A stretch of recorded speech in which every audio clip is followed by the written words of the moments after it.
Welcome to the Boomer Briefing Podcast for 20-minute or less insight into the conversations shaping the accounting profession. My name is John Hubbard, shareholder and chief growth officer at Boomer Consulting, and with me today is Jim Boomer, our CEO, and we get the privilege of co-facilitating several of our circles together, but we just wrapped up our talent circle. This is the circle that brings together the HR leaders and talent leaders in firms across the country, and we wanted to have a brief conversation just recapping some of the highlights from the meeting. So Jim, from your perspective, what was one of the more compelling or maybe overall overarching themes or topics from our meeting the last couple days? Well, we talked about a lot of things. What stood out to me is really the strategic role of the talent leader. And I'd go beyond that, the strategic role of all operational leaders within a firm and the importance that their involvement in setting strategy for the firm holds. And so we dove in, and while we started to frame it as, HR having a seat at the table, it really evolved into HR, IT, operations, marketing and business development, all of those coming together along with the partner group or the executive team of the firm leads to a stronger plan. It leads to greater collaboration and buy-in as it rolls up to the firm's overall plan. But then third, it cross-pollinates and gets each of those operational areas out of their silos and working together. Yeah, when we were discussing HR's role in strategic planning, it was kind of two perspectives as well to build on what Jim just said. One is the overall firm strategic plan and what is HR's role in that. And really, it's a really critical role to be involved. HR needs to be involved in the firm's overall strategic plan. But also we dove into what does it look like for the HR department to build a strategic plan that supports the overall firm plan? Because as you can imagine, HR leaders and teams within HR departments are being pulled so many different directions that without that clarity of focus and priorities, it's easy to get distracted throughout the year. So that was a really fun discussion to have because in most firms, HR leaders do have a seat at the table in some way, shape, or form, but how do they secure that seat and really leverage that seat to the best of their ability? Jim, in addition to HR's role in strategic planning, connecting the dots among the different functional areas you were highlighting, were there any other key topics? Well, I think an important one is just around internal communication and feedback and performance reviews. And ultimately, it comes down to how do you build that culture where there's open, honest feedback? And how do you hold your partners, your senior managers, all your supervisors accountable for having the important conversations? Not always the most comfortable conversations. And too often I think people want to just not rock the boat, and at risk of upsetting the relationship, they don't say what needs to be said. And so we had a great discussion around that. We had a panel sharing what they do in their firms.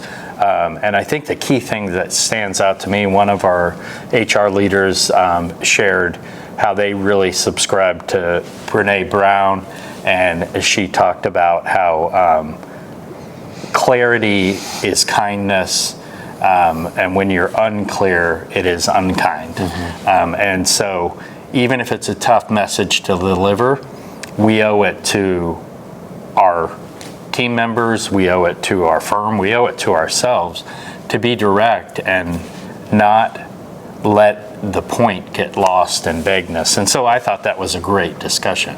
Yeah, and those discussions have always been important. But I think we feel they're even more important than ever given the evolution and the change that's happening in our profession. Every firm that was a part of the circle the last couple of days, they would say that their business model is evolving in one shape or another, and how we need to augment staff and retrain staff, and really not just staff, people at all levels of the firm a lot of us are rethinking what it means to provide value to the firm and to our clients, and even think about our roles differently, which creates a lot of context to benefit from those open conversations you were highlighting. So having frameworks for that, and each firm's a little different in how they approach it, which I think that's one thing they really appreciated about your panel, Jim, was we got to hear from a handful of different firms in terms of how they're approaching that.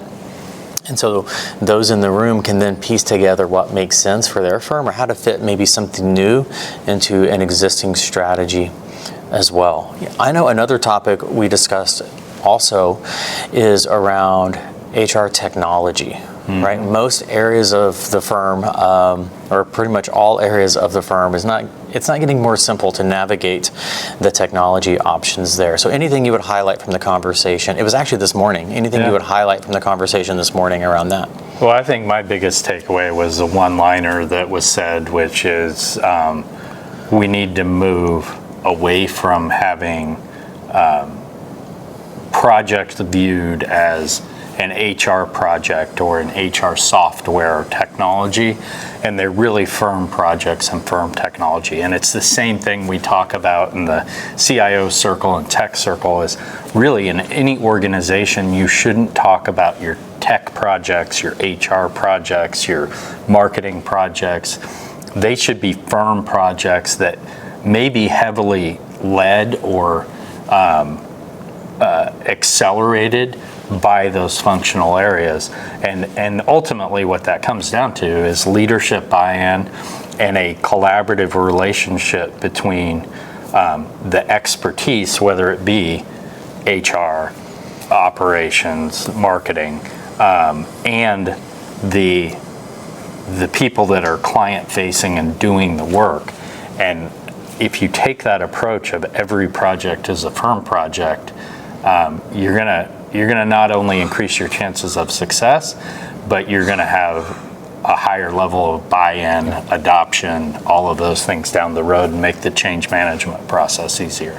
Yeah, and you just emphasized the importance of a strong relationship between the CIO in a firm and the CHRO, or the top IT person in the firm, or the top HR person, or just those teams in general being able to work well with each other. It doesn't even necessarily have to be the leader in each, so that is certainly important. But how do those teams work with each other on a consistent, productive basis? Because I think it's safe to say the CIOs want to continue to increase their impact in the firm. The CHROs want to continue to increase their impact in the firm, and them working together to come up with cohesive, aligned strategies that helps the firm evolve is really critical.